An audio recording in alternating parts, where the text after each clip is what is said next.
What is good, you beautiful people on YouTube? It's your boy Foxy. Welcome back to the Fox's Den.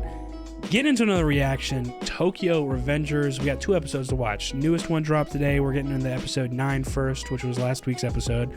Just hadn't got to it yet because, like I said, last recording session I did was last week. I think it was on a Monday. And then pretty much after that, that's when my cold or whatever I had, I was sick, really started to hit. And yeah, I was not going to record during that just because I could not fucking breathe and couldn't stop coughing. So it'd just not be a good experience, really. So yeah, 2 episodes to watch. First being episode 9 of season 3. The Blue Ogre is what it's titled. That's interesting. Blue automatically makes me think of Hakai. So that's pretty much where we left off on in the last episode as well. Like at the very end was Hakai and Angry trying to get some synergy going on against the Hayatani brothers, because obviously the Hayatani brothers, they're actual brothers and they've been doing this shit together for a long time. They have great synergy, great chemistry. They're fucking them up. So maybe this episode is focused around that fight. I wouldn't be surprised if it's not entirely. Like maybe we jump around and see some other stuff as well. Catch back up with Takemichi and what's going on with Kakucho. Maybe he actually fucking, grows a pair and somehow fucking beats his ass or something. But if I had to guess, like I was already saying, it's his childhood friend. He might actually be able to, swindle his way in with words somehow just because it's his childhood friend. That's my expectation, at least.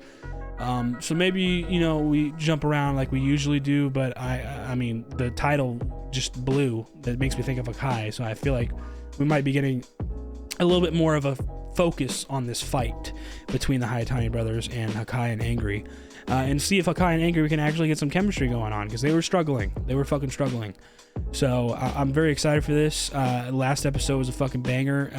Really, I loved last episode more in the fact of getting the backstory on Kokonoi and Inupi, and Inupi's older sister Akane, who Kokonoi was very in love with, and actually was able to get his feelings across, and she accepted him and was willing to wait until he was older and of age and they could properly have a relationship or whatever. And so he was very happy about that as his as a young kid. And then pretty much shortly after that, like right after that, their house is on fire. I don't know, and I don't know if there was an explanation. I can't remember if there was an explanation on what caused the fire. I would love to know that. I don't think there was an explanation on the cause. I don't think there was. Because I was thinking, like, one of the first things I said, I was like, okay, was this an accident or was this a fucking hit? And then also, like, those two were the only ones home. Their parents weren't home. So yeah, that's very curious to me, is how the fire started. But I don't know if we'll even really get that. That might just be like a little bit of a plot hole in terms of that backstory.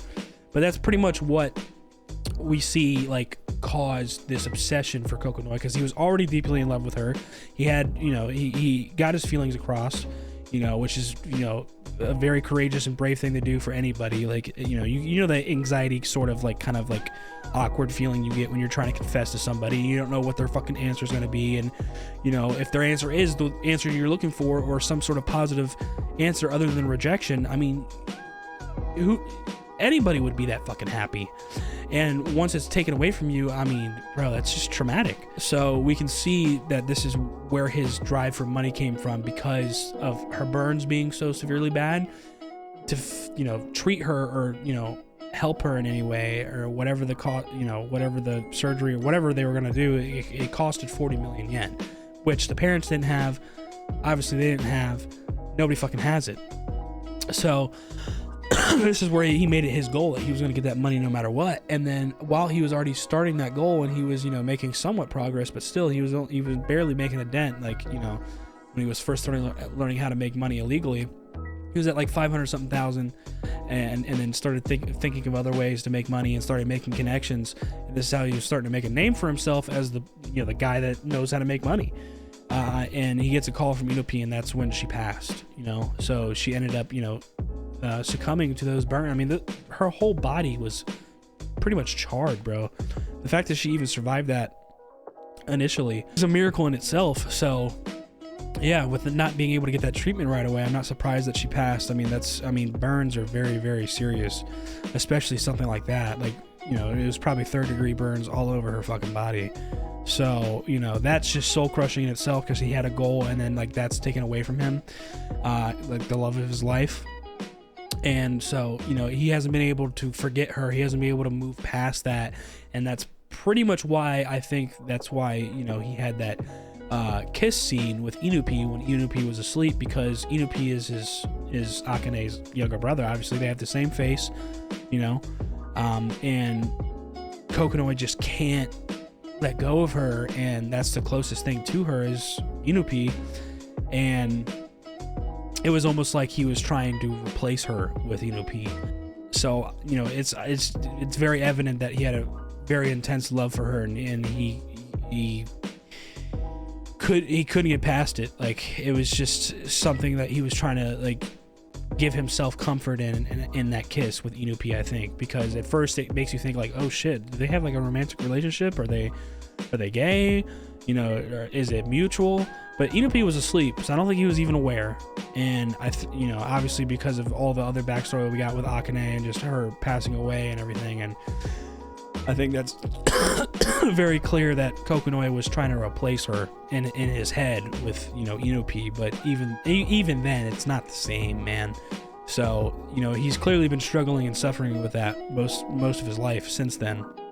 And this is where there's a disconnect between the two. And, you know, he's, I guess, trying to move on and separate himself from that, and separate himself from Inupi as well, because of how much he loved Akane. And you know, he's like, fuck it, like, I'm just gonna, you know, do what people expect of me and make money and dedicate my life to Tenjiku so he can move on, you know, which is sad.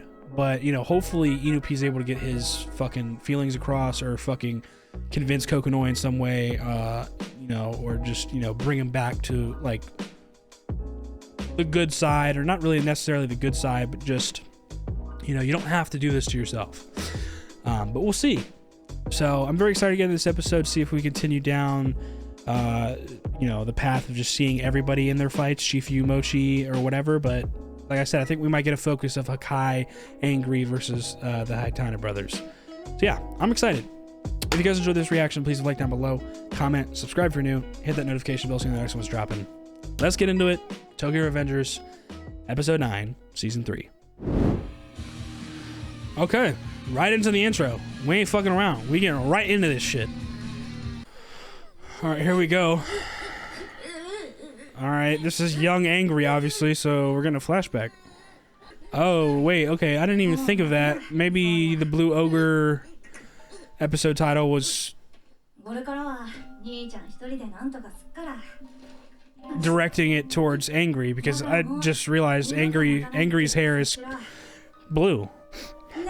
It looks kind of like a grayish blue, but that's just because of like how light the tint is of the blue.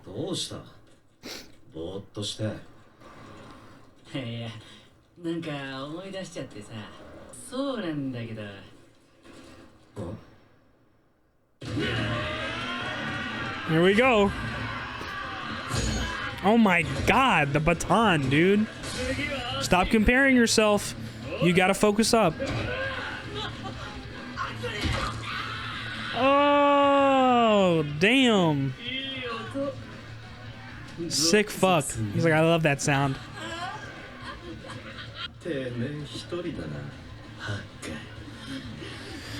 How do we get out of this, boys? We gotta get some fucking chemistry going on if you guys want to have a chance. Ooh.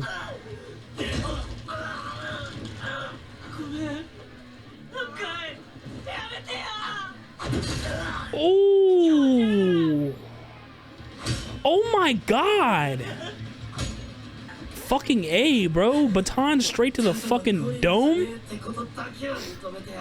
Like right on your face. Like, oh my god, you can oh my god. Dude. Bro. Oh my. Bro, please. Please. Just fucking stop it.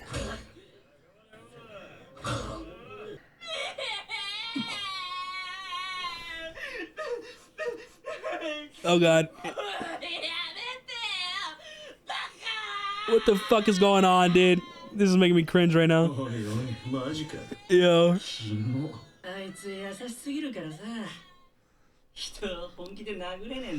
Oh, okay. So he's just a nice dude, and he's trying to follow in his, big brother's footsteps, even though they're twins. He's obviously the one that's born first.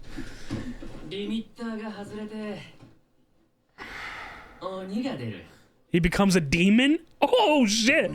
All right, cry all you want, motherfucker. Let's go. Get into it, dude. Bro, go ahead, Angry. Go ahead. I'm ready to see some fuck shit. Fuck the High Tiny Brothers up by yourself. I don't care. Let's go.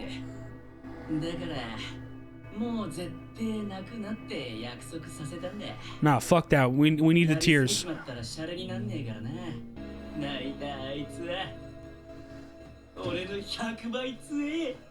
Oh, shit. Okay, so this is where the Blue Ogre title comes from.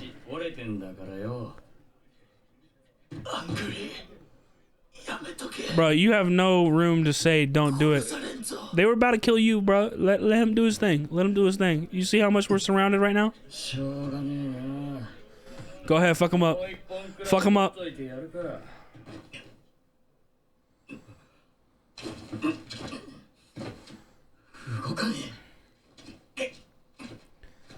I'm just waiting for him to fucking go insane.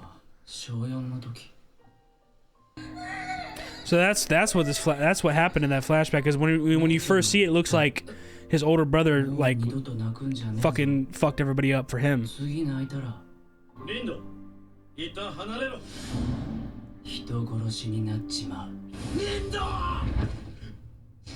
Oh!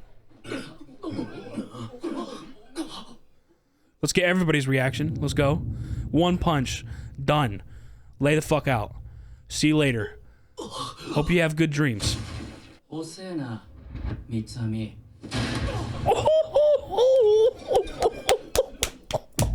Angry, go ahead. Keep going. Keep going. Take out the whole vicious generation. Take them out by yourself. I don't give a fuck.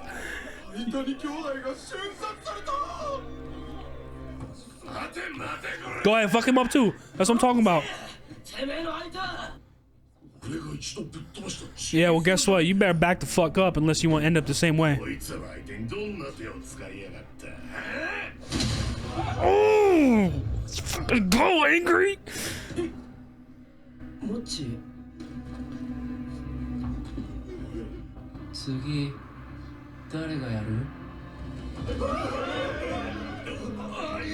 Go ahead, bro. Go to town, bro. Go to town. Someone's gonna have to step in. It's probably gonna be Izuna. Oh. Mucho's next?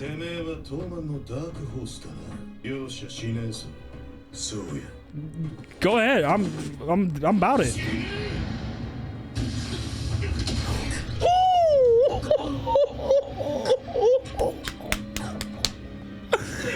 All four of them, bruh. Mucho, High Tiny Brothers, and Mochi? Go ahead, dog. Yo, this is exactly what we fucking needed. Damn fucking right. That's what I'm talking about. We needed this shit. Is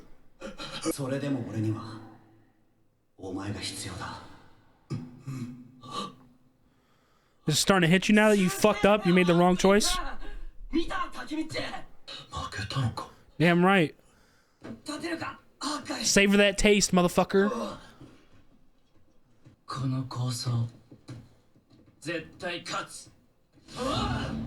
That's what I'm fucking talking about, boys. God damn, Angry, let's go. I can't get over those first two punches he landed on the High Tiny Brothers. That shit was fucking cold as fuck.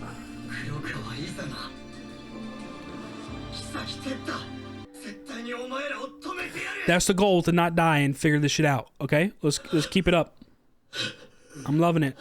I'm loving it. どうだ新しい特服に袖を通した気分はお前ら全員を俺がもっと高みへ連れてってやれだからここを居場所にしろそして思う存分極めろ Oh, he pulling out a weapon. Be as vicious as you want to be, right? Lost with your fists? So you better bring out a fucking weapon, because you a bitch. You a bitch, Mucho.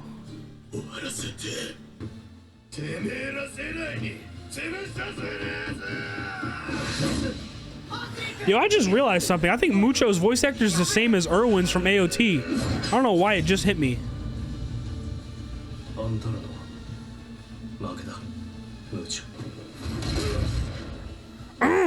Damn. See? Fucking Kakucho's got fucking morals, bruh. And he's strong as shit.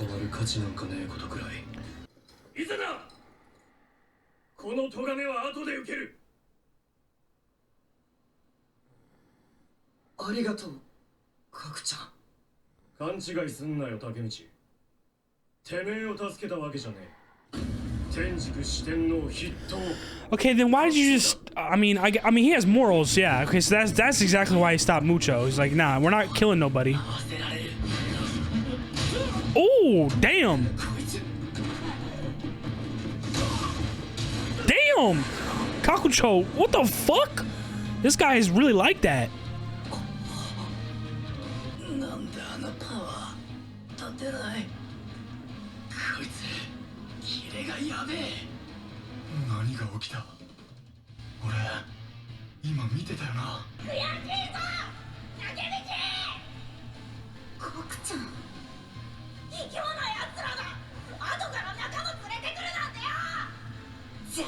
This man's been training or something ever since then, because look, he was on the ground back then when they first met. This man said, I ain't ever gonna get my ass beat again. Damn right. And he fucking did that shit. Damn. I'd love for you to do that.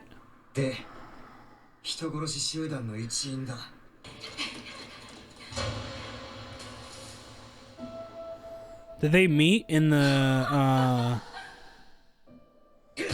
what's it called? The shelter?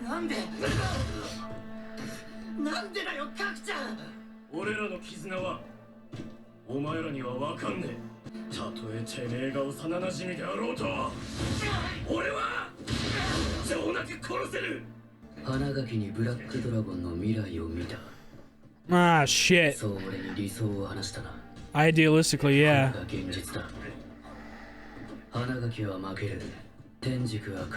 And yeah, okay, of course it's up to Takemichi to be the last one standing, as he always is. Come on, Takemichi, come on, come on. Do something with your words like you usually do. Fucking that one thing that's gonna get through to him, or fucking turn Super Saiyan or something, I don't fucking know.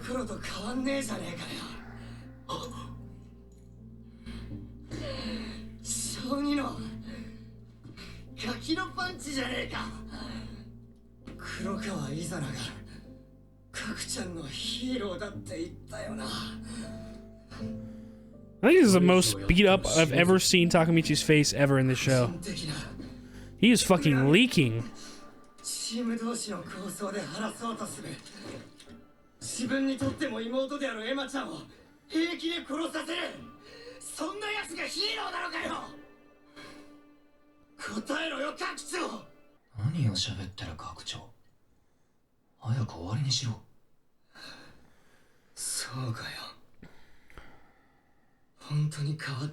See, Izuna is fucking like straight merciless. He's like, yo, just hurry up and finish this shit. Oh my.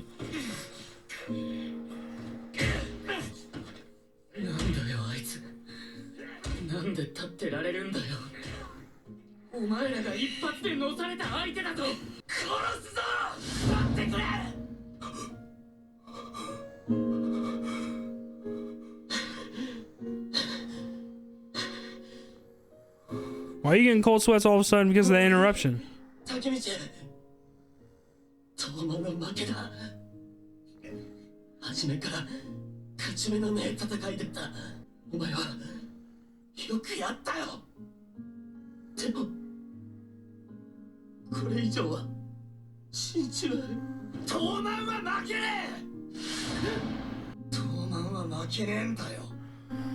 That determination is something fucking else, bro.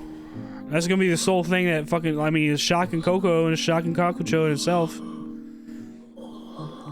Izuna's gonna step in eventually, bro. He's getting tired of looking at this fucking Sabi bullshit. See, yeah, he's like, what are you waiting for, dude? Like, fucking finish this shit. Yeah, he's calling him out on his bluff that fucking Kakucho can't kill him.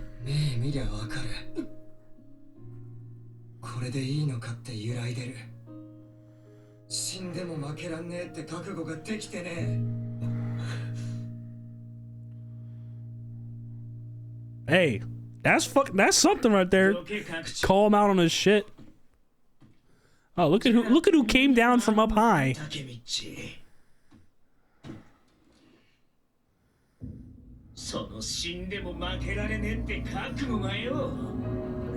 Look who's the one that pulls out a fucking Glock. Of course it's Kisaki. Bro, alright, thank God there's one more episode to watch. Thank God. Thank God I have another episode to watch, because what the fuck? That was a crazy cliffhanger. God damn, that episode though. That was a gas. That was a gas fucking episode. Damn.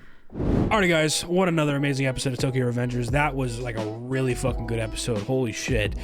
So as we can see from the title of the episode, The Blue Ogre, at first, you know, I saw color blue, you know, I was like, oh shit, blue. Immediately thought Hakai because his hair is super blue. But Angry's hair is actually also blue. It's just, you know, since Hakai's hair is so blue, that's the first thought. And then also Angry's like tint of blue in his hair, it looks kind of more of like a grayish like shade. So that's kind of what I was seeing it as more of. It's just like a gray hair color, but his hair is blue. It's just like a very, very like light shade of blue, kind of like also like a dark, like kind of like light and I guess very unsaturated. Like it's like a grayish blue, but it's blue.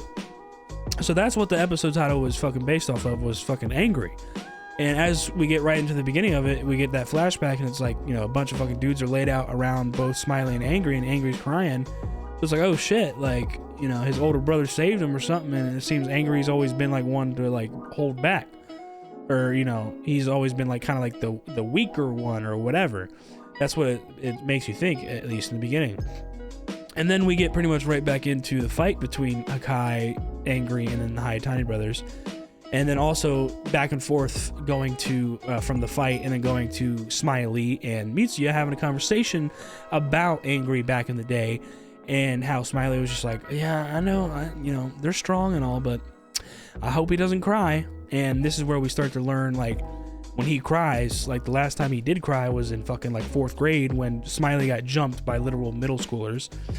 And when Angry cries, he like turns into a fucking demon where he's like, all right, I'm not holding shit back no more. Because he's such a kind-hearted person. Like, I mean, a lot of people are like that. I mean, I like to think I'm a kind person as well. Like, I'm not trying to fucking hurt people.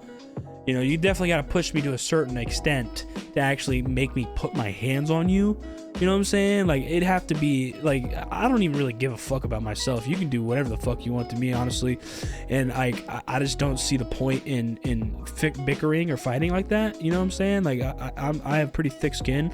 But if you're fucking with, like, someone I love, you know, family, friend, whatever, you know what I'm saying? Like, really fucking with them or, you know, putting their life in danger, okay, that's a different fucking story. You know what I'm saying? Like, it takes a certain threshold for you to, like, reach that, like a kind person to reach that type of violence, or really get serious about not wanting to, but like at that point having to like hurt somebody. You know what I'm saying? And in this case, that's exactly what Angry's like. You know, he's a kind person and he naturally doesn't hit his hardest because he doesn't want to hurt anybody. But in this situation, Hakai was literally he was about to have his fucking face caved in, just like the fucking guy that the Hayatani brothers fucking caved in Roppongi or whatever. Just getting beat on by that fucking baton. I mean, the sound of that, I was like, God damn, that's fucking brutal. And Angry is witnessing this in front of him. He's like, dude, he's gonna fucking die. He's gonna fucking die. And so, like, the reality of that hitting him, that could happen, is what brings him down in the tears. Because, like, obviously he cares about Hakai. He cares about everybody in his fucking gang.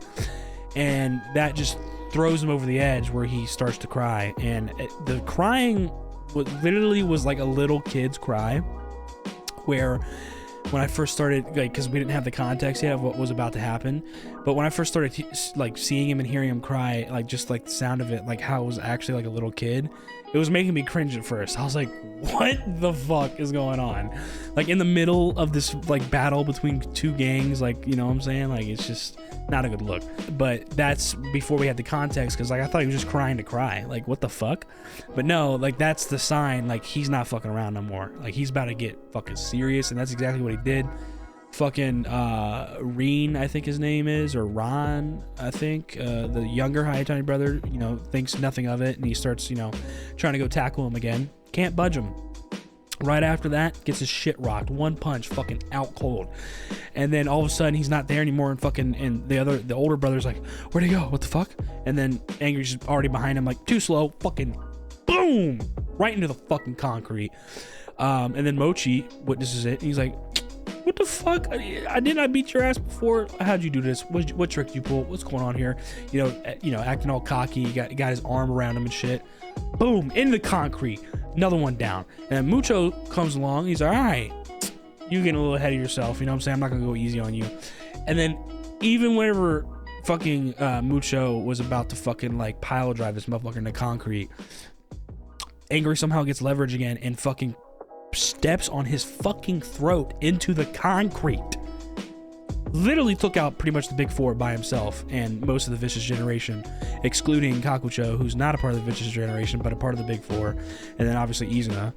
I mean, dude, he went the fuck in. So shout out Angry, because that shit was hyped me up all episode, and that is exactly some type of like motivation and drive that we needed in this fight at the time. But then very quickly after that, that's when we get into pretty much the latter half of the episode, where, you know, most of Toman's already down, and so what little drive, you know, the key players in this fight have, Angry, Takamichi, Inupi, Chifuyu, Hakai, they, you know, standing strong, they're heading towards the fucking, you know, try and settle this, and Kakucho is the last one that's in their way. And Kakucho, we can see from that flashback, whenever, you know, the memory that they have together, Takamichi and him, when he lost or like got beat up by whatever other kids, you know what I'm saying, and how he was ashamed of that. He was like, I'm gonna get stronger, like I'm gonna get revenge on my own, bruh. He fucking meant that shit. Like, he is strong as fuck. Like, the amount of speed that he had and just literally one punched everybody besides Takamichi, that was fucking crazy. And then that's when we get into pretty much the deep conversation and also just like theatrics of their fight, Takamichi and Kakucho, where, you know, as usual, Takamichi's getting his ass beat. He's not a good fighter, but I knew it was going to be something where he like somehow pulls on Kakucho's heartstrings, or just, you know, something where he's using his words as he usually does. That's his good. That's his strong trait, and so that's exactly what happened. But Kakucho was standing firm, like, you know, Izuna is my hero, you know, but it's kind of contradictory because he has morals and not killing people and stuff like that, but Izuna's killed his own sister, or approved the hit on his own sister, and then also Musho was so pissed that he fucking lost in an actual fight, fist to fist.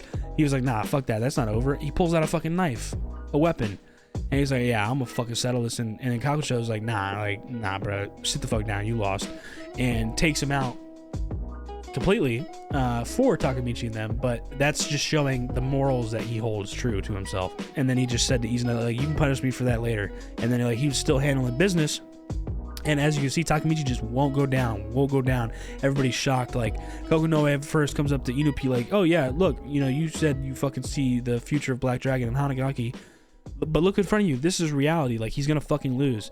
And then it keeps going and keeps going. He's not down, and Coco's shocked, and even Kakucho's starting to get like fucking like wide-eyed, like, dude, why won't this guy go the fuck down? I mean, this is the most beat up we've seen Takamichi ever. Like, his fucking eyes all fucked up, he's fucking leaking, like absolutely leaking blood, and he just won't go down. And so Chifuyu finally gets in between them at one point, and Chifuyu, you know, lets loose and just is like, yo, bro, you've done enough. Like, we're all down, like, we lost, like, it's okay, you did good, like, you did good for like leading us in this moment, but like, we weren't gonna win this from the get-go, you know, we tried our best, but if you keep this up, you're gonna die. And that's how much Chifuyu cares about Takamichi, as do the rest of them. But, you know, Takamichi's like, nah, fuck that, like, Toman's not gonna lose, like, he's determined, he's got that fucking determination. which is continuing to shock Kakucho and, you know, Coco, because Coco is like, damn, how's this dude still up? And Kakucho is also thinking the same thing, but also realizing, like, dude, like, he's not going down. Like, he's not going to go down unless I kill him. And that's, like, where Takemichi finally calls him on his bluff. Like, you're not going to fucking kill me. You can't do it. I can see it in your eyes of, like, unwavering, unsure, like, that you can do it, because you can't. You can't kill me. As you just stop Mucho from using a knife, you have morals and stuff like that. You know what I'm saying? So, you know, even though he had really no say and couldn't stop Izuna from approving the hit on Emma, like, he has his own way of being able to stop what's in front of him, of people getting, you know, murdered. Yeah, his own morals getting in the way, and Takemichi calling him out on that, like, you ain't gonna do shit. You know what I'm saying? Like, that was powerful. And then Kisaki finally comes down from his high fucking nest on the containers, and he literally pulls out a Glock. I'm like, oh great, here we go. Of course he has a fucking gun, right? You know, nobody else has a fucking gun, but he does. Like, oh bruh. So he comes down, he points that shit right at fucking Takemichi's dome. He's like, all right, so are you telling me you're able to, you know, put your life on the line or whatever? Because he was calling Kakucho on not being able to do that, calling him out on that. And so that's when Kisaki comes down and points that gun right in his face. And yeah, it's not looking good. So that's where the episode ended, and we got one more to watch. So I'm very excited to see where we get into next and where we continue with that, because it's not looking good. Because you can sweet talk Kakucho and call him out on his bluff on not killing him, or him not being able to kill you all you want. Kisaki and Izuna are not that way. They will kill you if Kakucho cannot. So yeah, I'm very intrigued for next episode, and we're gonna get into that right away. So that's gonna do it for me. If you guys enjoyed the reaction, please like down below, comment, subscribe if you're new, and hit that notification bell so you know the next one's dropping.